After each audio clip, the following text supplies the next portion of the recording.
All right. I'm still a little pissed off about what happened on Facebook yesterday. But after thinking about it for a little while, I have literally been dealing with that kind of shadow ban bullshit for 2 years on Facebook. So when it's finally confirmed once again that it's all a rigged game, oh yeah, I guess I shouldn't really get so pissed off because I already knew. And that leads me to one observation that I'd like to bring out that I really like. YouTube has spent a lot of time and effort boosting certain voices on the conservative side that they didn't think were ever really going to go anywhere. Or people that started out in the middle that it was in their interest to boost, who now talk just like I do. And that's only going to progress from here on out. So, nice job, YouTube. You have outsmarted yourself yet again. All of these so called underadvantaged, underprivileged people that you made into YouTube commentating stars, or at least borderline, they're all turning on you. And you know what? You freaking deserve it. Another observation is the fact that a lot of these people who have kind of made a name for themselves along the way, all of a sudden are worried. You're kidding me. How could that possibly happen? You came out, you spoke out against the establishment, you looked for the truth, and some of you actually found it, and now you're afraid of what could happen?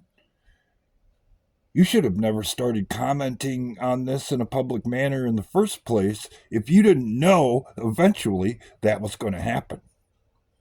So bad on you. Get some freaking security or get some balls. Because this isn't going to simmer down. As a matter of fact, it's probably only going to get worse.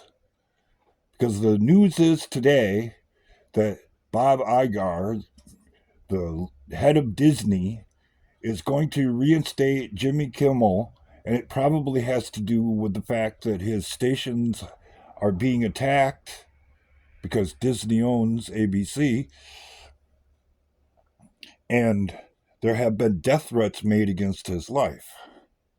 Some of you have been out there in the world and understand what happens when you give your lunch money to a bully.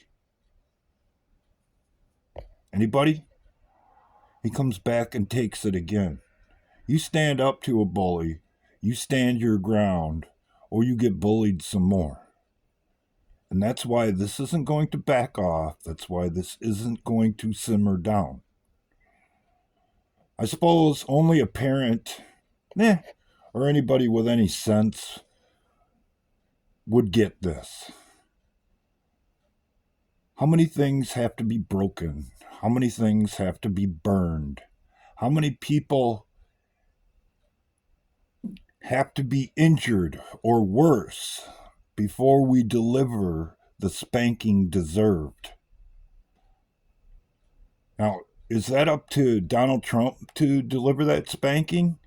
Or do the American people finally have to pull their heads out of their ass, realize what's at stake, decide what side they're on, so Donald Trump will do what needs to be done? Is it all about him, or is it all about you and your country and the power that you're supposed to have once we all get to this point and are supposed to mesh together and say, we ain't putting up with this bullshit no more? Now make your choice.